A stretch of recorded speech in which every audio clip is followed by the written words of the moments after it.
What showed you that some people are wolves in sheep's clothing? When my husband and I moved into our new neighborhood, the first person to greet us was Simon. He showed up at our door with a golden retriever wagging beside him in a plate of chocolate chip cookies that smelled like heaven. Perfect smile, friendly eyes, the whole package. He told us he lived 3 houses down and wanted to welcome us to the best neighborhood in town. My husband loved him immediately. Simon knew everything about the area, which restaurants were good, where to get your car fixed, even which grocery store had the best produce. He organized block parties every summer and helped shovel snow for Mrs. Chen when her back was acting up. Everyone on the street thought he was a saint, but something felt off about him.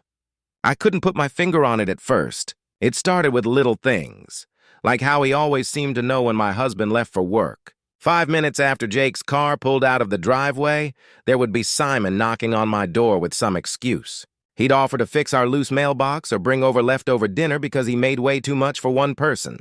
At first, I told myself I was being paranoid. Maybe I was just adjusting to small-town friendliness after living in the city for so long. But then I noticed he only did these droppies when I was alone.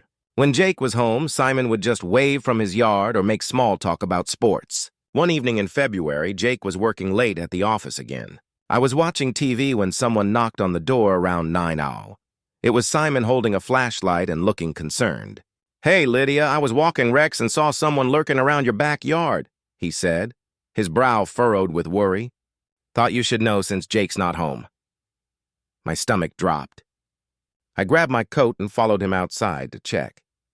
He led me around to the side of the house, pointing his flashlight at the ground near our bedroom window. "See those footprints in the snow?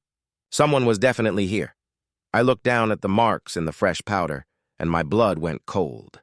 The boot prints were exactly the same tread pattern as the shoes Simon was wearing right now. I glanced at his feet, then back at the prints, trying to keep my expression neutral. "Oh, wow, that's scary," I managed to say, backing toward the front door. "Thanks for letting me know. I'll call Jake."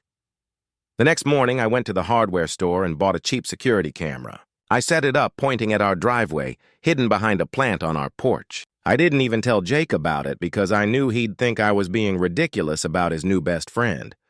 2 nights later, I checked the footage on my phone before bed. There was Simon at 1:30 a.m., not walking his dog, not passing by on a stroll. He was crouched down beside our living room window, moving his head around like he was trying to see inside. My hands were shaking as I watched him stay there for almost 10 minutes before creeping back toward the street. I took screenshots and marched over to Carol, our HOA president, the next morning. She looked at the images and shook her head. "Oh, honey, this must be some kind of misunderstanding," she said, handing my phone back. "Simon volunteers at the animal shelter every weekend. He's the nicest guy on the street. Maybe someone else was wearing similar boots." No one wanted to believe me. At the block party planning meeting, I brought it up again, and 3 different neighbors jumped to Simon's defense. "He helped me move my couch last month," said one. "He found my cat when she got out," said another. "I felt like I was going crazy, so I bought more cameras. I put one in our backyard, one pointing at the side of our house, and even a tiny one I hid in our front garden.